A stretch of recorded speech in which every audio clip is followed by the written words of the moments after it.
Eh, nos corresponde hoy subirnos al piano, entonces esperamos interpretarles una melodía decorosa y bonita, deliciosa y armónica. Y entonces quisiera comenzar por decirles, pues ustedes saben que yo estoy nuevo en el equipo aquí del doctorado, y cuando me fue planteada la posibilidad de hacer, cómo se iba a hacer este seminario de convergencias críticas, me costó mucho procesarlo y ubicarme cómo iba a hacer esto y ver cómo iba a ser mi lugar aquí, pues naturalmente, pero yo vengo de la experiencia de la Nacional, yo soy profesor de la Nacional hace 22 años, ya soy parte del inventario de la Nacional, y entonces la Nacional es una universidad con una estructura de funcionamiento muy distinta, porque la Universidad Nacional es una universidad en donde el trabajo individual es lo que cuenta, ahí el trabajo colectivo es una cosa que solo por excepción aparece. En una época donde yo trabajo, que es el Instituto de Estudios Políticos, teníamos un trabajo colectivo muy intenso, y había una cosa pues que fue conocida que se llamaba el Gólgota, que era una reunión de los viernes, que todo el mundo le tenía pánico al famoso Gólgota, porque en realidad la palabra Gólgota le hacía justicia a lo que pasaba en esas reuniones. Pero esa misma experiencia del instituto, que era única en la Universidad Nacional, se agotó en mucho porque sucedía que en el momento en que la experiencia colectiva estaba en funcionamiento, había una serie de acuerdos de trabajo muy grandes entre los investigadores que conformaban ese equipo del instituto. Entonces había una unidad temática, sobre todo, había una unidad ideológica, que eso era muy importante, había una unidad metodológica, y eso permitió que el IEPRI se convirtiera en una época en un centro de palabra y de producción de saber muy importante, con una presencia pública muy grande. Pero viene la nueva generación de investigadores del IEPRI, que yo formo parte de esa segunda generación, la hemos llamado, y las situaciones de la investigación y del trabajo de cada uno ya se hacen muy distintas, ya son unas demandas diferentes, cada uno está tirando por su lado, esa convergencia temática no podemos establecerla, y el resultado es que se termina imponiendo un trabajo muy individual de los investigadores, que es el esquema que domina la Nacional. De manera que cuando me dicen que en el doctorado vamos a hacer un seminario los profesores, yo no logro entender muy bien por dónde iba esto al principio, pero en este momento puedo decirles que le veo una extraordinaria importancia a este seminario. Para mí ha resultado muy estimulante escuchar a mis colegas y escuchar los resúmenes que hacen los estudiantes. A cada uno le he encontrado cosas que me han lanzado verdaderos interrogantes sobre lo que yo estoy haciendo y las maneras como hago mi trabajo. Entonces, escuchar a Adrián y su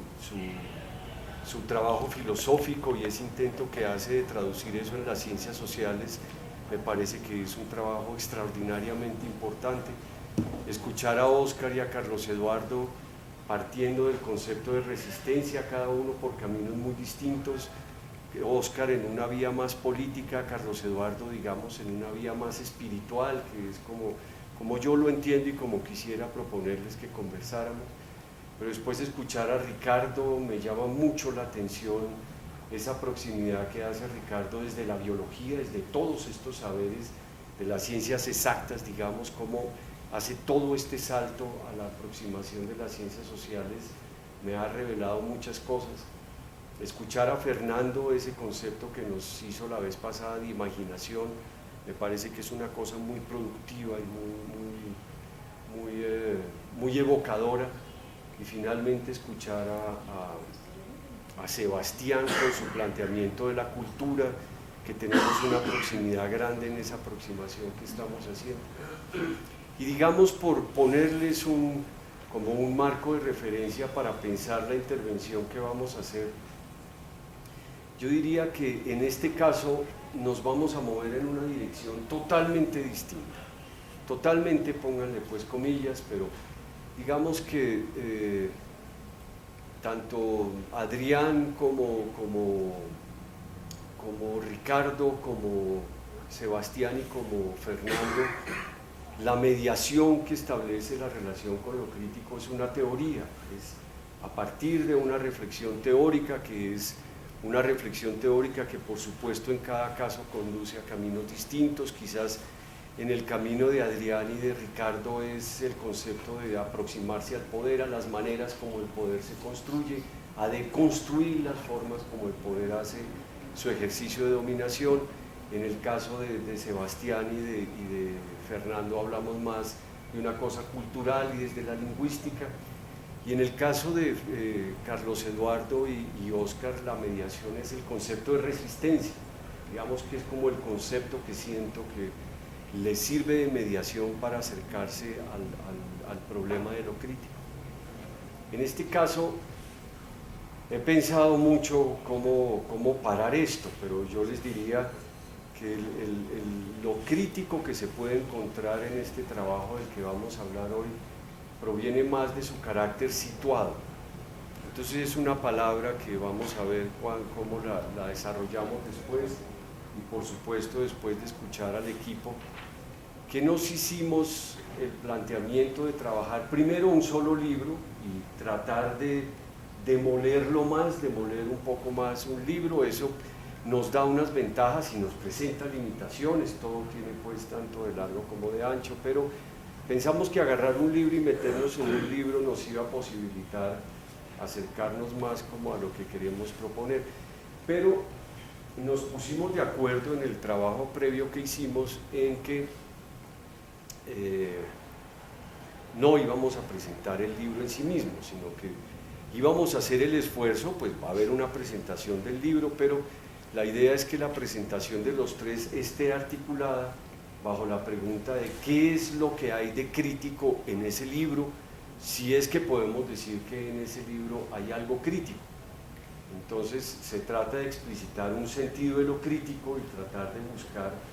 qué es entonces lo que hay en ese libro en esa dirección. Entonces, dicho esto, tienen la palabra.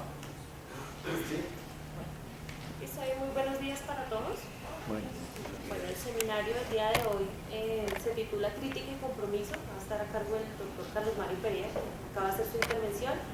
y los estudiantes Sandra Polo, Wilson Torres y Luisa Fernanda Cortés. Bien, digamos que el documento que va a orientar la reflexión, como el profesor ya había hecho una breve presentación, se titula Limpieza Social, una violencia mal nombrada. Es un documento que se realiza en cooperación con el Centro Nacional de Memoria Histórica y el IEPRI, y que fue publicado recientemente en el mes de diciembre del año 2015. Digamos que este documento va a estar estructurado de manera muy general en tres partes. Una primera parte que se va a titular Entre el silencio y el miedo, que va a referir acerca de los tipos de mediaciones que nos permiten empezar a reflexionar sobre este movimiento, sobre este fenómeno de exterminio social. Es que se presenta un abordaje a la noción problemática de limpieza social. Ya haremos el abordaje pertinente frente a eso, por qué es problemática y por qué nos interesa indagar frente a esa matriz cultural que subyace a ese hecho de que alguien se abrogue la potestad de poder quitarle la vida al otro en razón de unos antecedentes penales o en razón a su procedencia social.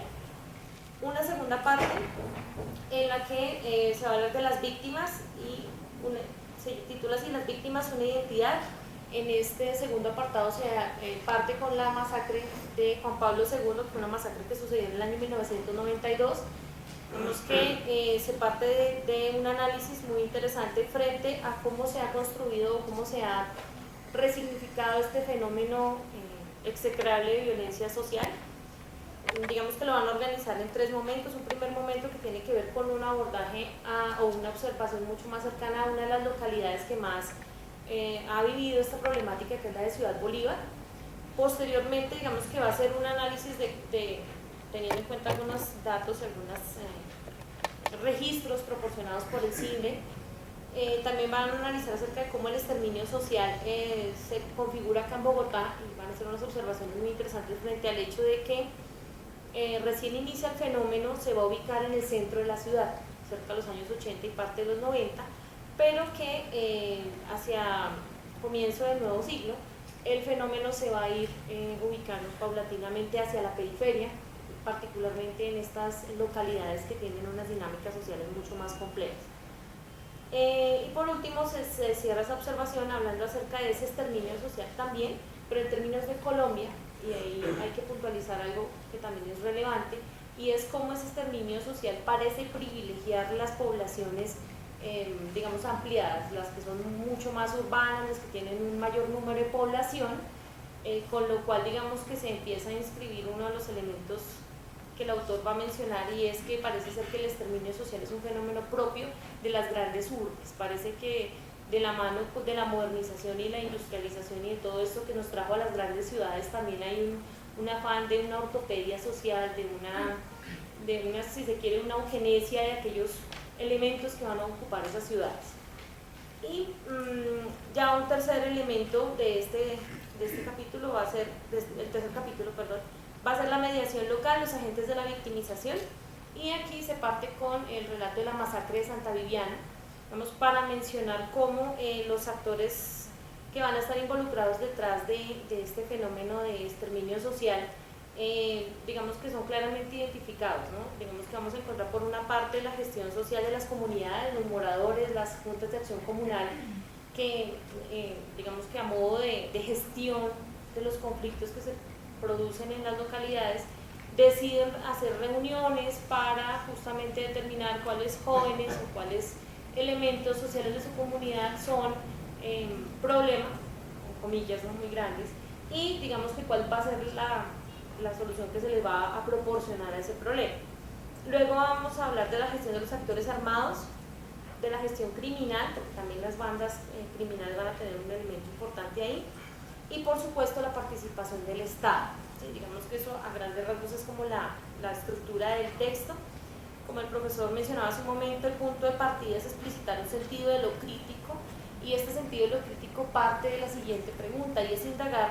acerca o por la forma en la que una práctica tan execrable como es el exterminio social sistemático, planificado, goza de tanta aprobación en una sociedad como la nuestra. Creo que es algo que llama poderosamente la atención empezar a mirar cómo se constituye esa matriz de sentido, qué móviles sociales articulan ese consentimiento, ¿no? Tenemos tres elementos. Un primer elemento que es el pretexto, ¿no? Entonces siempre que se escucha en los medios de comunicación, por ejemplo, que hay un exterminio sistemático, pareciera que la condición humana de estas personas varía en el momento mismo en el que se dice delincuente o tenía antecedentes penales. Parece ser que el tener antecedentes penales termina atenuando la gravedad de lo que implica quitarle la vida a alguien, ¿sí? Parece que se justificara de algún modo moral este tipo de acciones. Por otro lado, también se va a hablar acerca del papel del Estado en términos también del silencio, ¿no? Ahí el autor va a mencionar de manera muy, muy constante que el delito no se encuentra tipificado. Digamos que cuando se hacen digamos las investigaciones y lo demás, este delito se va a juzgar como homicidio agravado o concierto para delinquir, pero hay un vacío en el Código Penal, y desde luego que también ese vacío pues se va a ver expresado también en que no hay unas políticas públicas que visibilicen esta situación, ¿sí? Entonces eso es otro elemento clave. Y en términos de la academia, yo creo que la reflexión empieza a girar en términos del fenómeno violento, es decir, cómo nosotros como estudiosos de las ciencias sociales concebimos nuestro conflicto y nuestra violencia a nivel nacional desde la matriz del conflicto armado, que se piensa desde la guerra, desde este conflicto que llevamos ya cerca de 50 años, un conflicto que se piensa mucho desde lo rural, ¿sí? De pronto dejando de lado que el conflicto urbano también aporta grandes cifras de pérdidas de vida, y que esa violencia urbana, digamos que de alguna forma también va a terminar articulando esta matriz social de la que yo hablaba hace un momento, ¿no? De cómo hay vidas que nos importan menos que otras en razón de sus condiciones sociales o sus condiciones jurídicas. Bien, en términos de los conceptos claves del documento, para no extenderme más en esta presentación, vemos que vamos a encontrar los siguientes. Está el concepto de limpieza social, entendido como una práctica que incide en los conflictos y en los arreglos de la vida cotidiana. Esto va a ser fundamental porque el autor va a mencionar que hay varios tipos de limpieza. Está la limpieza política, está la limpieza ética y está la limpieza social. Vemos que la que va a estar abordando este documento de la limpieza social, justamente para propiciar una discusión frente al término, porque al hablar de limpieza de fondo yo también estoy hablando de un sentido evocativo. ¿Qué evoca la limpieza? Entonces parece ser que se está leyendo desde un ámbito moral. Es decir, estamos hablando de que hay que purificar algo y de que esos llamados a purificar, digamos que son librados de su culpabilidad, en tanto esa acción que hacen es un servicio comunitario, es por el bien de la comunidad, es que yo estoy deshaciéndome de aquellos elementos indeseables que en algún momento perturban la paz o digamos la convivencia de nuestra población. Los elementos distintivos que va a tener esta limpieza social, antes de ya empezar a hablar de la categoría de exterminio social, porque el documento digamos que hace un viraje justamente desde lo crítico para decir por qué ya no hablar de limpieza social, porque en el momento en que los académicos hablamos de limpieza social estamos justamente reforzando esa idea de que en efecto hay algo que hay que limpiar, hay que hacer una ortopedia social, hay que hacer una normalización si se quiere, y pues digamos que esa no es la idea. Los elementos distintivos que va a reconocer el documento son: hay una condición social, digamos que va a ser constante, digamos, en las víctimas de este tipo de exterminio. Hay una identidad conflictiva, y esa identidad conflictiva la van a presentar en términos de 4 elementos. Un primer elemento, que son los delincuentes, es decir, aquellas personas que han tenido un prontuario delincuencial y que han sido, digamos, descubiertas o reconocidas por sus propias comunidades. Los viciosos, en términos también de una relación con unos pánicos. Ahí en el texto se habla acerca de cómo hay miedos sociales que sirven para apalancar o para articular toda esta maquinaria. Entonces el primer pánico sería el de la inseguridad, y ahí tendríamos a los delincuentes. Un segundo pánico serían las drogas, y ahí encontraríamos su correlato o su personificación, que serían las personas que abusan de los alucinógenos o que los expenden. Un tercer pánico sería la improductividad, la vagancia. Creo que es importante analizarlo, porque digamos que dentro de la matriz de la modernidad occidental va a ser clave pensarse mucho en términos de qué es lo productivo y qué es lo improductivo. Si uno va a mirar inclusive la noción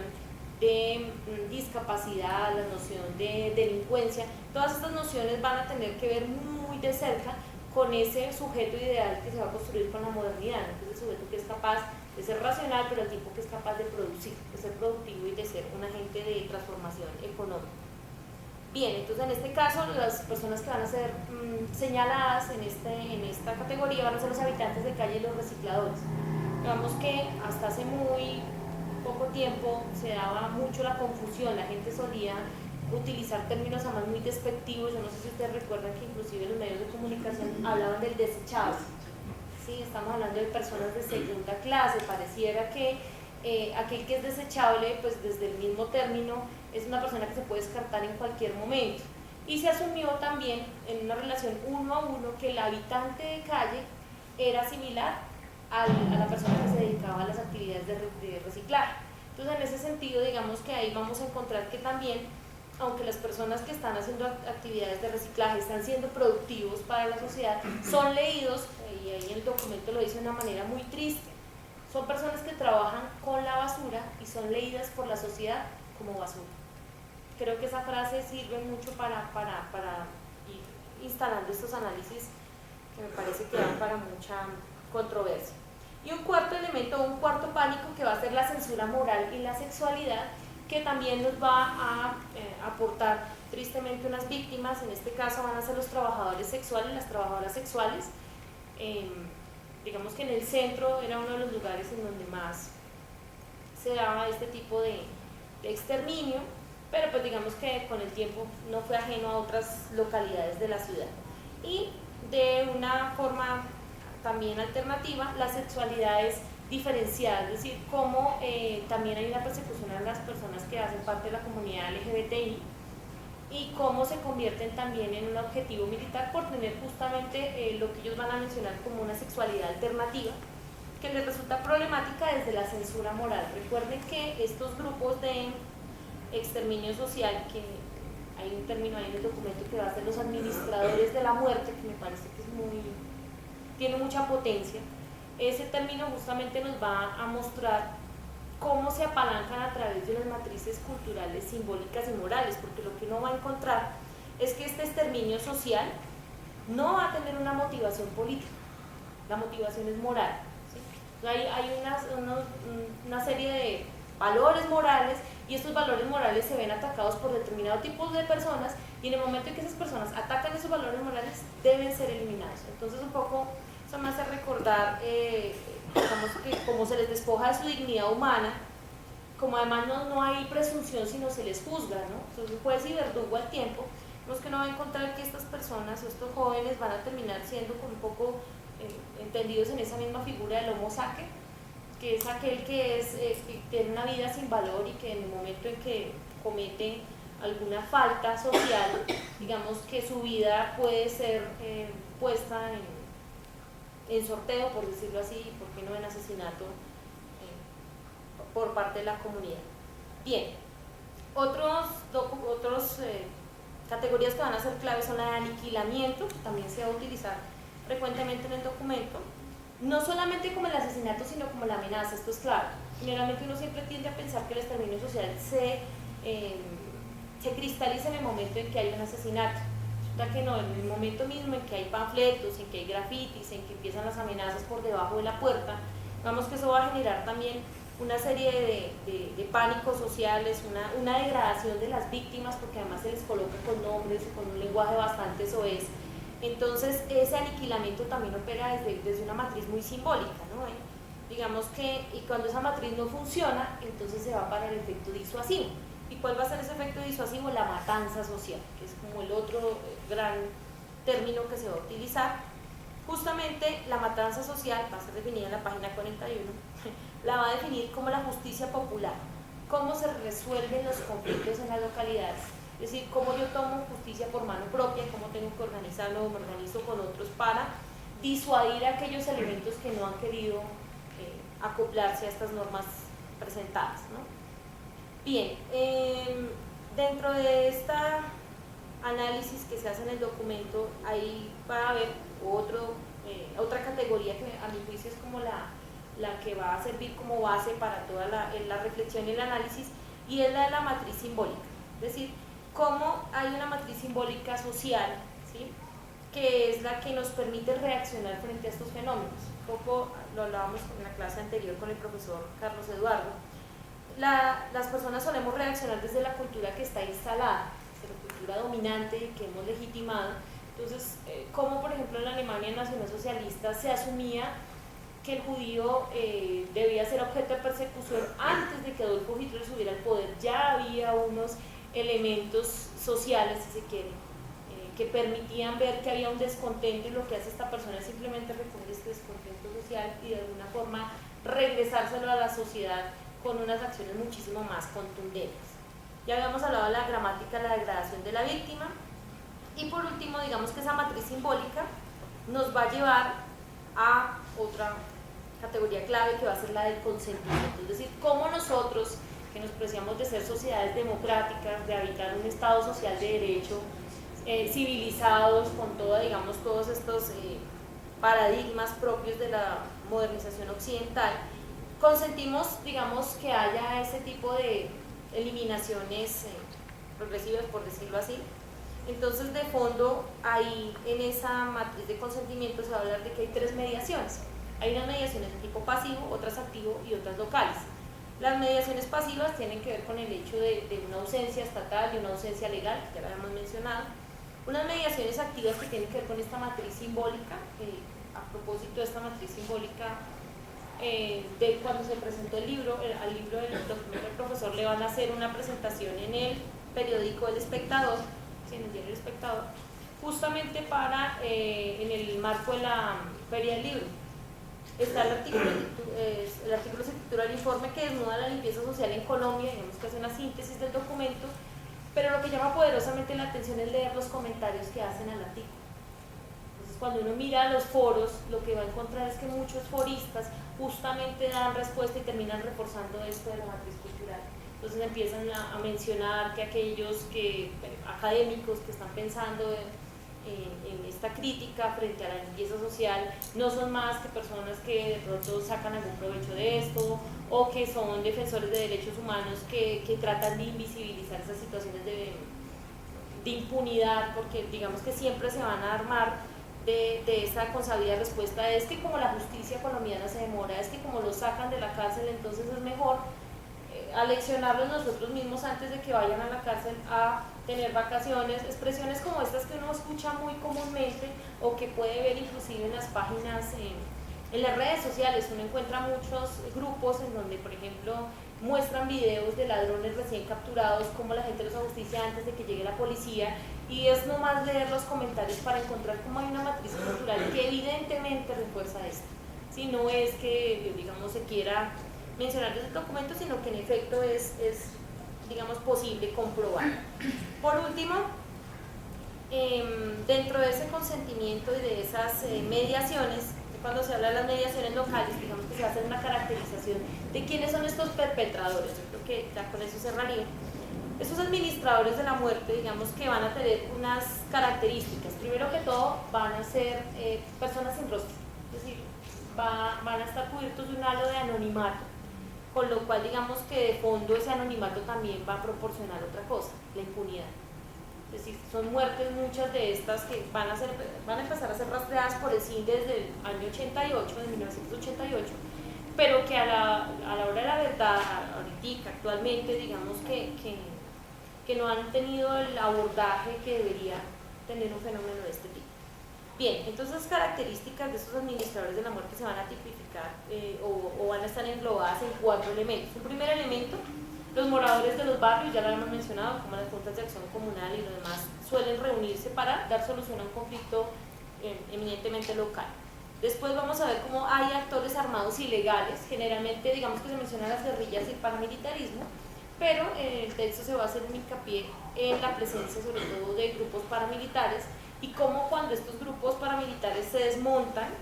digamos que van a quedar algunos reductos que de igual forma van a seguir amenazando, van a seguir inclusive recrudeciendo estas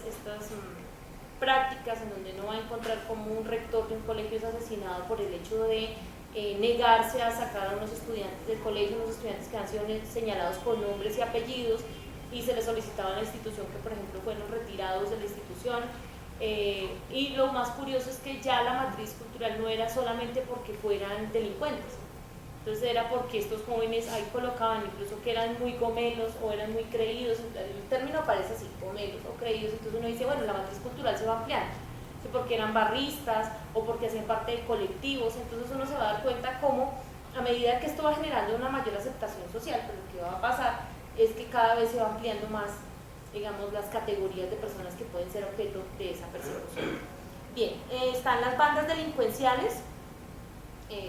por eso uno ve mucho en los medios esta expresión típica del ajuste de cuentas. Entonces pueden ser casos, que es el caso de la masacre de Santa Viviana, en donde hay evidentemente una acción de exterminio social, pero se intenta disfrazar esa masacre hablando de un ajuste de cuentas, hablando de que fueron conflictos entre, digamos, grupos por el control del microtráfico, por el control de algunas actividades delincuenciales. Y por último está la de los agentes del Estado, que también es una caracterización muy importante, porque de fondo no solamente el silencio del Estado a nivel legal,